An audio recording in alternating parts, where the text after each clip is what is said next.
পবিত্র আরাফাতের দিন ইসলামের সবচেয়ে ফজিলতপূর্ণ ও মর্যাদাপূর্ণ দিনগুলোর একটি। জিলহজ মাসের ৯ তারিখে পালিত এই দিনকে ঘিরে রয়েছে ইতিহাস, রহমত, ক্ষমা আর মানবতার এক গভীর বার্তা।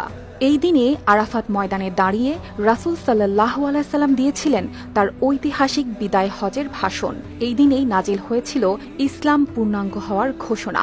আর এই দিনকেই বলা হয় এমন এক সময় যখন লাখো মানুষের কান্না আর প্রার্থনায় ভরে ওঠে পুরো আকাশ। কিন্তু কেন এত মর্যাদা এই দিনের? কি ঘটেছিল আরাফার সেই ময়দানে যা আজও কোটি মুসলমানের হৃদয় নাড়িয়ে দেয়?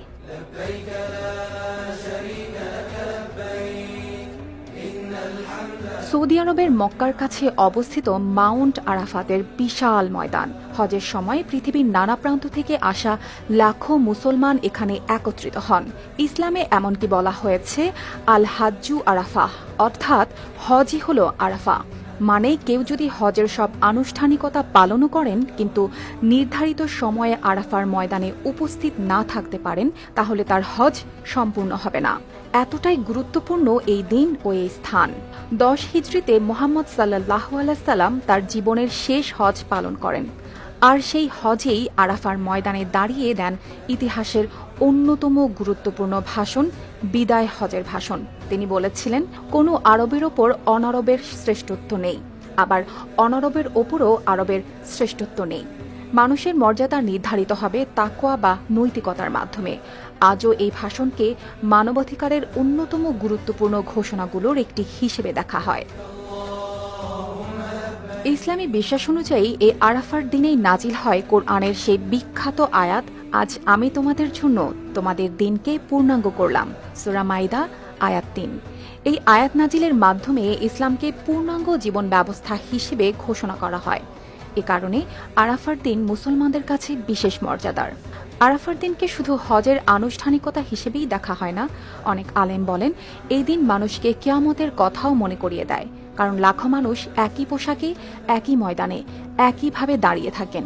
নেই ধনী গরিবের পার্থক্য, নেই ক্ষমতার অহংকার। আরাফার ময়দানে রয়েছে জাবাল আল রাহমা বা রহমতের পাহাড়। ইসলামী ঐতিহ্যের কিছু বর্ণনায় বলা হয় পৃথিবীতে অবতরণের পর আদম ও হাওয়া দীর্ঘ বিচ্ছেদের পর এখানেই পুনর্মিলিত হয়েছিলেন।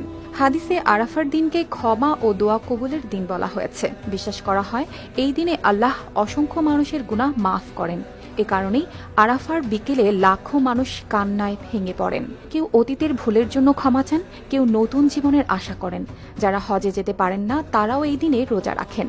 ইসলামী বর্ণনা অনুযায়ী আরাফার রোজা ১ বছর আগের ও ১ বছর পরের গুনাহ মাফের কারণ হতে পারে।